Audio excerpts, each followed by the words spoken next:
تالنت ميكس استراتيجي. دايما بنسمع عن حاجه اسمها تالنت ميكس، بيقولوها الديفلوبر ان انا جايب شركه اداره كبيره جدا عامله تالنت ميكس استراتيجي في المول بتاعي عشان خاطر اقدر اسكن البراندات والفرنشايز عشان يجيب اعلى عائد على المحلات التجاريه اللي حضرتك بتشتريها. بس كتير ما بنسمعش عن تالنت ميكس استراتيجي للمباني الاداريه. زي ما في شركه اداره بتدير المباني التجاريه او المولات التجاريه وبتحاول ان هي تقسم المحلات وتخصص الانشطه بالتعاون مع الاسيتس مانجمنت والبروبرتي مانجمنت عشان خاطر الليزنج مانجمنت اللي هي اداره التاجير تقدر تجيب وتشوف احتياجات الفرنشايز والمحلات التجاريه وتسكن، فبالتالي يجي لك الفرنشايز وانت كعميل تاخد اعلى عائد ايجار. نفس الكلام ده موجود في القطاع الاداري على مستوى العالم وخاص باحتياجات السوق المصري. الحقيقه في الفيديو ده عايز اتكلم شويه على المباني الاداريه التي تليق انك انت حضرتك ممكن تحط فيها فلوسك وتجيب لك اعلى عائد.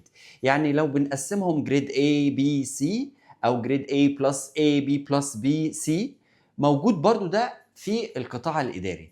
فهي بتتقال الاستراتيجي بتاعت التالنت ميكس ادمن استراتيجي دي بتتحط للمباني الاداريه. الحقيقه في الفيديو ده انا هقول لحضرتك ايه اللي المفروض حضرتك او ايه هي المتطلبات اللي المفروض اللاند لورد يحطها في المبنى الاداري عشان خاطر يقدر يسكن الشركات المالتوناشونال او الشركات الكبيره اللي بتبقى محتاجه تاخد مثلا 200 300 400 الف 2000 متر، زي ما بنشوف كده في بعض الاماكن في مصر. تلاقي فودافون، كل شركات التليكوم او كل شركات الانشورنس، الشركات الكبيره اللي بتستخدم تكنولوجيا عاليه بتروح للمباني دي. مع حضراتكم المهندس مهدي رجب، سي او لشركه توب مانجمنت.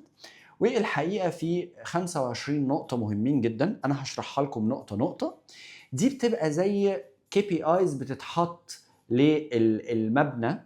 المفروض قبل ما حضرتك تبني المبنى اللاند لورد بيبقى بيروح لشركه تالنت ميكس استراتيجي، بيقول لهم والله انا عايز اعمل اعلى جوده لمبنى اداري اقدر ان انا اجيب بيه اند يوزرز او اجيب بيه مالتي ناشونال كامباني تاجر عندي. فبالتالي محتاج اعمل سيرفي عن الاندستري اللي موجوده اللي تقدر تخليني ان انا اشوف متطلبات الاستاف. هي بتتقسم بقى اولا متطلبات الاستاف اللي بيشتغل في المبنى ده، ثانيا متطلبات اليوزرز او الكلاينتس اللي عايزين يدخلوا المبنى ده. فانت بتشوف احتياجات الاثنين وبتعمل اندستري عليها كبيره عشان تقدر تسلم مبنى بالكواليتي او بالخدمات اللي مطلوبه. فانا في الفيديو ده حبيت بس اقول لحضراتكم ان هم 25 نقطه، وطبعا هبتدي ان انا اشرحها لكم من PDF فايل بيشرح نقطه نقطه بتعمل ايه.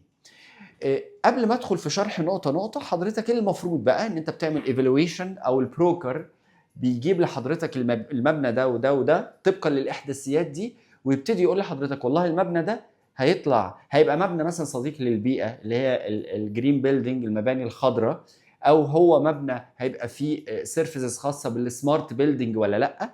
فبالتالي هتجيب لك اند يوزرز كبير يقدر يدفع رقم كبير للايجار مما يعود بالربحيه العاليه للعميل اللي هيستثمر في المكان ده.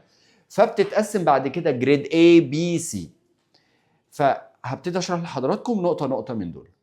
كيس استراتيجي للمباني الاداريه. زي ما حضراتكم شايفين كده البيج نمبر 1 دي بتتكلم ان انت المفروض بتعمل سيرفي عن احتياجات الشركات المالتي ناشونال بقى او اكتر الشركات اللي بتستخدم مثلا المباني الاداريه. فمثلا عندك الليجل، الفاينانس، التكنولوجي، الكونسلتنت، دول كلهم الشركات اللي بيأجروا مباني إدارية. فهنا في حاجات بقى بتناسب شركات الليجل، في حاجات بتناسب شركات الفاينانس، في حاجات بتناسب التكنولوجي. فهنا بيعلم لك بيقول لك والله مثلا في الجزئية دي هتلاقي مثلا أنا مثلا بحتاج يعني كل لون من دول يا حضرات بيعبر عن كل شركة من دول أو كل اندستري من دول. ايه الحاجات اللي يعني مثلا هتلاقي مثلا اللي بالليجل، هنا بالليجل هتلاقي مثلا فيس تو كونتنت، هتلاقيها مثلا ايه موجودة عند الفاينانس، مش موجودة عند بقية الاندستري. فخلينا نشرحهم واحدة واحدة. اول واحدة اللي هي الفلكسبيليتي دي، هنا بيتكلم ان انت يبقى عندك مرونة لما انا احتاج اي حاجة منك كمبنى. يعني مثلا في مباني بتخلص الساعة 10 مثلا او الساعة 8. طب انا مثلا القطاع بتاعي او شغلي ممكن اضطر اقعد لغاية الساعة 10 او 11. انا مثلا محتاج ان السيرفيسز الخاصه بالبابليك تويلتس تبقى شغاله لوقت معين، او الاسانسيرات تشتغل لوقت معين. طيب العقود مثلا، العقود اللي هنمضيها مع بعض يبقى فيها فليكسبيليتي عامه في اي حاجه انا بحتاجها من حيث تأجير اليونتس بتاعتي. رقم 2 دي اللي خاصة بقى بالتطوير. انت كلاند لورد ايه المانع ان انت كمان يبقى عندك حاجة ممكن تطور بيها المكان بتاعي؟ يعني مثلا انا عايز شركة ماركتينج للشركة بتاعتي. انا عايز مثلا شركة تعمل لي مثلا سيرفي معين، فيبقى عندك الموضوع ده في الشركة. يبقى انت في كلاند لورد كديفلوبر ان انت بتبقى بتقدم خدمات ممكن تنفعني انا في الشغل بتاعي. رقم 3 دي بقى الثقافة العامة. يعني ما ينفعش المكان يبقى فيه مثلا معاكسات، ما ينفعش السجاير تتشرب في أي مكان، ما ينفعش حد يدخل بأي مظهر وبأي لبس داخل المبنى. لازم يبقى الثقافة العامة في المبنى دي برضو اللاند لورد يخلي باله منها، الخاصة كمان بالستاف. رقم 4 اللي هي الهيومن كابيتال. هنا يقصد بيه خدمات بقى الموظفين. ليه ما يبقاش فيه جيم، يبقى فيه مثلا نيرسي مثلا، نيرسي في المبنى، ما يبقاش فيه كلينيك في المبنى، فيش مسجد في المبنى. الحاجات دي برضو بتخلي الاستاف ان هو اماكن للجيمز، خدمات للموظفين بشكل عام، اماكن لحد فيه غرف فندقية ان انا ممكن ابات عندي شغل ومش عايز اروح ومضطر اخلصه. رقم 5 اللي هي خاصة باحتياجات العميل. يعني في عملاء ما يحبوش يروحوا مكان ما فيهوش باركنج كافي. عملاء ما يحبوش يروحوا في مكان مثلا يبقى فيه اماكن لاستقبال العملاء، مثلا خدمات للعملاء، كافيه او ريستورانت يبقى موجود للعملاء بيخدم الكلاينتس، يبقى داخل يبقى فيه اماكن متوفرة للتويلتس، الريسبشن يبقى فيه منطقة ويتنج اريا كبيرة. رقم 6 بتبقى خدمات دي بقى خاصة بخدمات الانتظار اكتر، ان انا ببقى في بعمل خدمات للانتظار. ما ينفعش ان انا ده هيوفر بقى عليا ان انا مثلا يعني خلاص بقى، يعني ان انا بدل ما تكلفة مثلا ان انا ادفع تكلفة الانتظار دي في مكان تاني، فدي بتبقى موجودة عندي. رقم 7 يبقى فيه فليكسيبيليتي في تقسيم الوحدات الداخلية من جوه في الورك سبيس. يعني اقدر ان انا مثلا اتحكم في التقسيمه من جوه. مثلا عايز ان انا اعملها طوليه مربعه اقسمها بشكل معين، انت كلاند لورد تسمح لي بده، ما تتحكمش في التقسيم وترخم عليا في التقسيم اثناء التوضيب.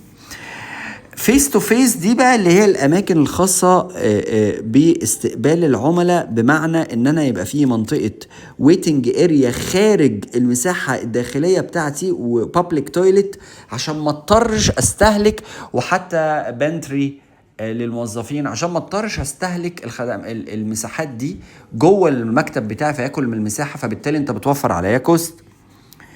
رقم 9 طبعا الخدمات الذكية بقى، اللي هي بتبقى يبقى في ابليكيشن، يبقى كل حاجة بتدار عن طريق السيستم والابليكيشنز، يبقى في خدمات الانترنت فائقة السرعة للفايبر اوبتكس. رقم 10 انا ازاي اظهر البراند بتاعي في المبنى. يعني انا داخل عايز اطلع لشركة توب مانجمنت، مفيش حاجة هنا بتقول فين شركة توب مانجمنت، ودلوقتي ما بقاش في بانرز بتحط على الواجهات.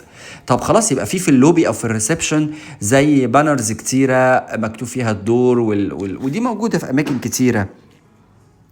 ان انت تساعدني على الويب سايت الرسمي بتاع المبنى ده، ان مثلا انا معروف ان شركة كذا موجودة في الحتة الفلانية.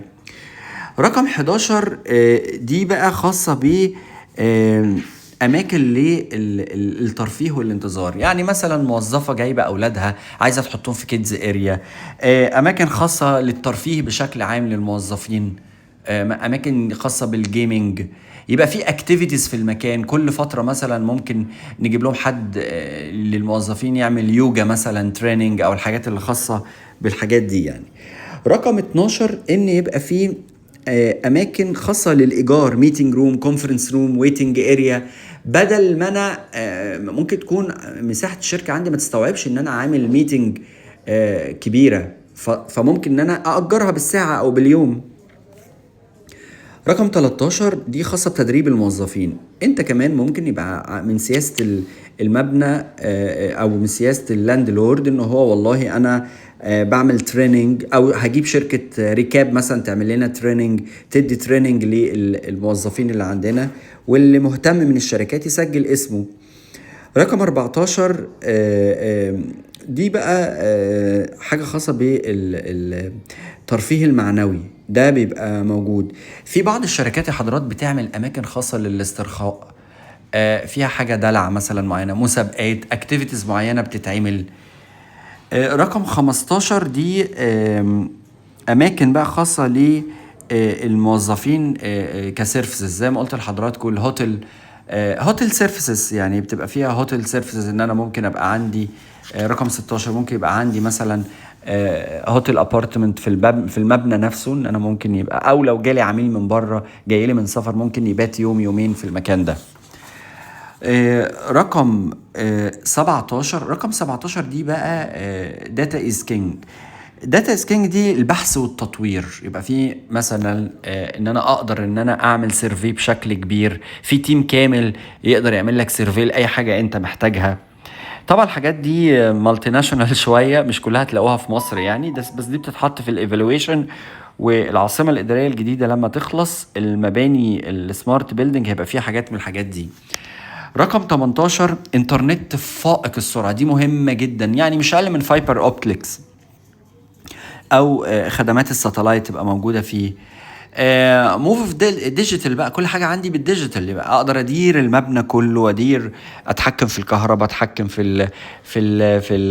في دخول وخروج يعني يبقى مثلا ممرات الباركينج مثلا، يبقى او سوري المكاتب يبقى، والكوريدورز يبقى فيها سنسور بيوفر الطاقه، بيبقى حساس يقدر يشوف موظفين موجودين، يعني مثلا اوتوماتيك التكييف يقفل في الاماكن اللي بنخرج منها. طبعا رقم احنا وصلنا للرقم 19. رقم 20 ان انا ابقى شغال 24 ساعة، في ال 24 ساعة دي من الخدمات الموجودة. طيب رقم 21 يبقى فيه بقى اوبن بلان، يعني اوبن فلور بلان، يبقى ان انا اقدر ان انا اأجر مساحة كبيرة واقسمها زي ما انا عايز عشان الشركات المالتي ناشونال.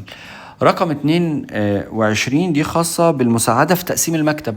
أنا كلاند لورد أقدر أقترح عليك، تقولي والله عندي 5 موظفين 10 موظفين، أقدر أقسم المكاتب بتاعتي بالطريقة دي أحسن. لا أقعدهم هنا، لا حط الميتنج روم هنا، لا حط لو هتعمل انتريال تويلت. رقم 23 توفير بابليك تويلت، طبعا بيتكلم فيها بشكل كبير عشان توفر لي من كوست، وميتنج روم، كونفرنس روم، ويتنج اريا. رقم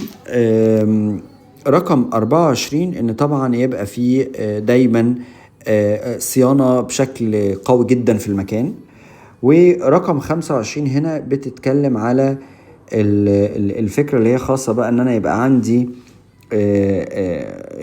لخدمات الشركات اللي بتبقى بره مصر، اللي محتاجة مكان يبقى فيه اعمل زوم ميتنج مع شركة كبيرة، فبيبقى فيه كونفرنس روم بتوصل لها معدات من مايك وتي فيز وانترنت، بشكل يقدر يساعد الموظفين ان هم يبقوا متواجدين 24 يعني يقدروا ان هو يعملوا زوم ميتنج مع مؤسسة كبيرة يعني.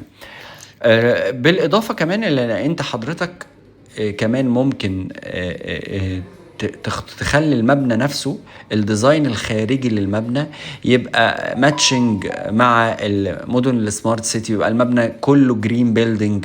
ده بيعلي من مستوى الايجارات. انا حبيت بس اقول لحضراتكم ان في حاجه اسمها تاننت ميكس استراتيجي للقطاع الاداري، ولو حضراتكم مهتمين بالاستثمار في القطاع الاداري في مصر، احنا ما عندناش غير 7 مباني بس على مستوى الجمهورية بتحقق المواصفات دي، وفي 12 مبنى قيد الإنشاء في التجمع، و30 مبنى في العاصمة الإدارية الجديدة.